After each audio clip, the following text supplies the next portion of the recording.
Harlem Brownstone, 41 hours after the cipher. They had let themselves believe 41 hours of quiet meant safety.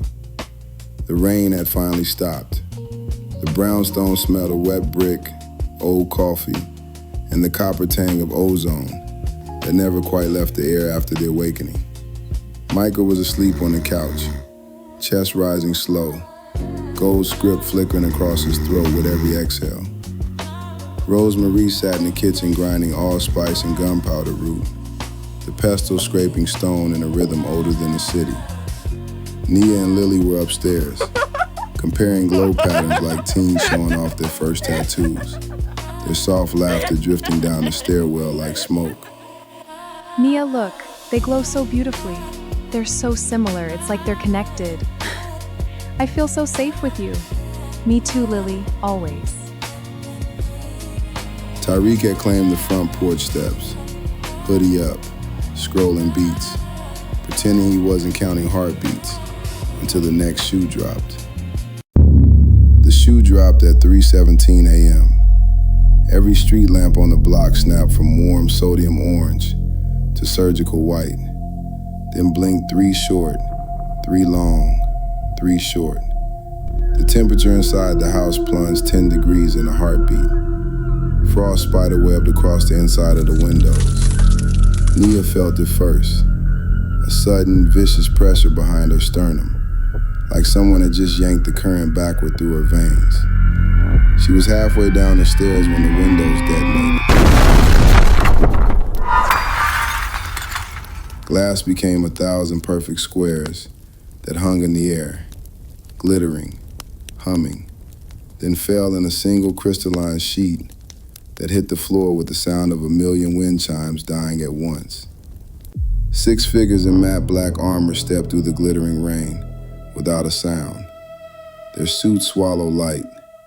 Their insignia, a silver circle bisected by a vertical line, gleamed like a blade catching its first light. Their visors glowed the color of fresh blood under moonlight. Their boots didn't crunch on the glass. The glass slid aside for them like it had been trained. Portable dampers the size of briefcases hummed in their gloved hands. A low insectile whine that scraped the inside of the skull and made every gift in the house curl up and whimper. Michael was off the couch before the last shard hit the floor.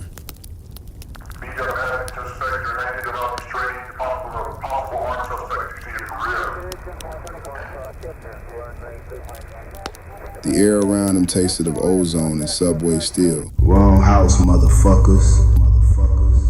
His voice rode out like a bass line dropped in a cathedral. The nearest agent raised a damper. Micah spoke one bar, soft, almost conversational. Wrong address, fam. This house still prays in frequencies y'all can't jam. The floor answered. Vevas erupted through the hardwood and molten gold, searing the soles of the agent's boots. The damper cracked in half with a sound like ice breaking on the Hudson, sparks spitting white hot onto the rug. Tyreek burst through the front door barefoot, golden sound waves pouring off him in visible sheets, warping the air like asphalt in July. He looked at the 3 agents fanning toward the stairs and grinned the grin of a man who had already won. Y'all brought hush puppies to a gumbo cook-off? Wrong kitchen, fam. He exhaled one note, low, perfect, lethal. The note became a visible gold shockwave that hit the agents like a freight train, made of brass and grief. Armor crumpled with the sound of tin cans under a steamroller. One agent flew backward through the drywall exploding into chalk dust that hung in the air like dirty snow. Another slammed into the staircase banister. Wood splintered like gunfire. Upstairs, Lily's eyes snapped open twin violet suns. She walked down barefoot, Micah's oversized t-shirt hanging off one shoulder. Violet light leaking from her skin and liquid sheets that painted the walls ultraviolet. The temperature dropped another 5 degrees wherever her feet touched. Every agent who met her gaze saw the exact moment they had chosen order over love. The exact moment they had decided someone else's child was acceptable collateral. One ripped his helmet off and screamed in a language his grandfather spoke when he beat him as a kid. The scream tasted of copper and old shame. The fight turned ugly fast.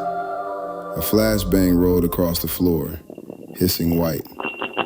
Nia crusted midair with a gesture. The grenade folded in on itself like paper in a fist and died with a wet pop.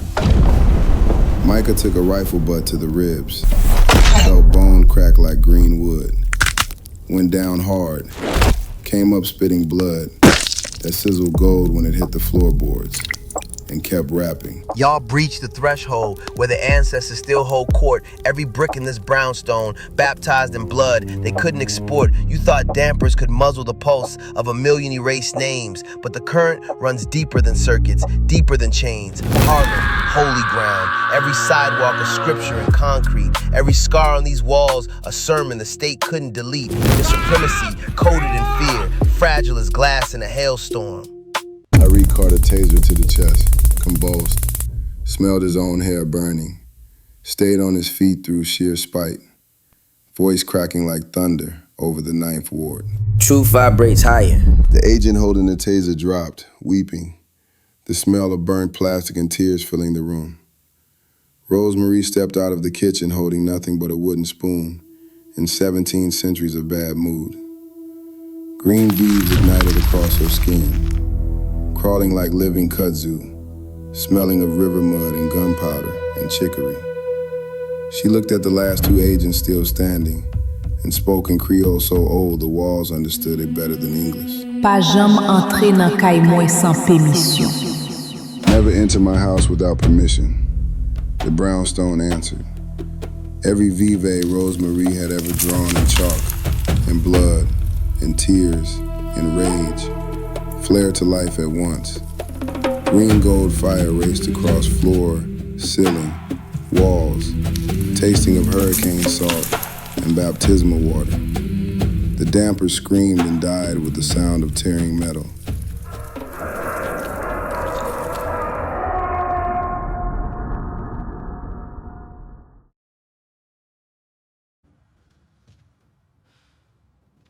Nia stood quietly near the foot of the staircase. She hadn't moved. The house had. Thin lines of gold spread beneath her skin, like dawn breaking through stained glass. They climbed her arms, crossed her throat, and bloomed across her face, in intricate circuitry older than language. Around her, every glyph lifted from the tablet and settled into perfect orbit, humming a single note that rattled teeth and loosened fillings. The room brightened until it felt like noon.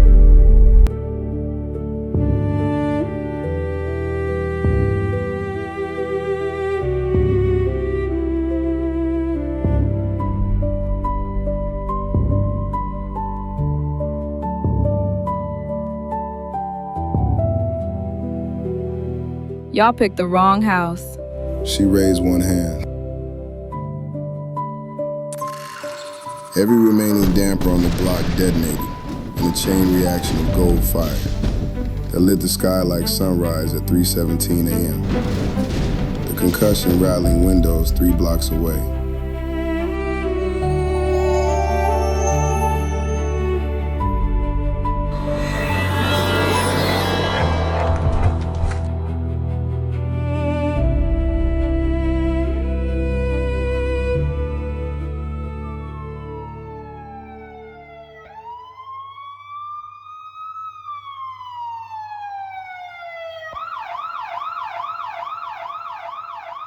This place clean as hell.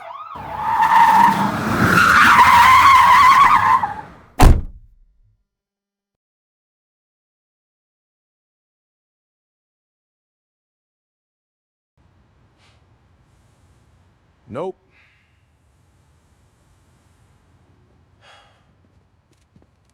They turned around and left.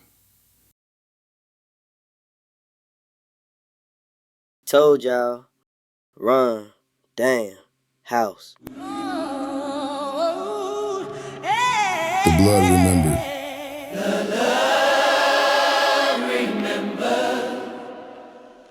Love,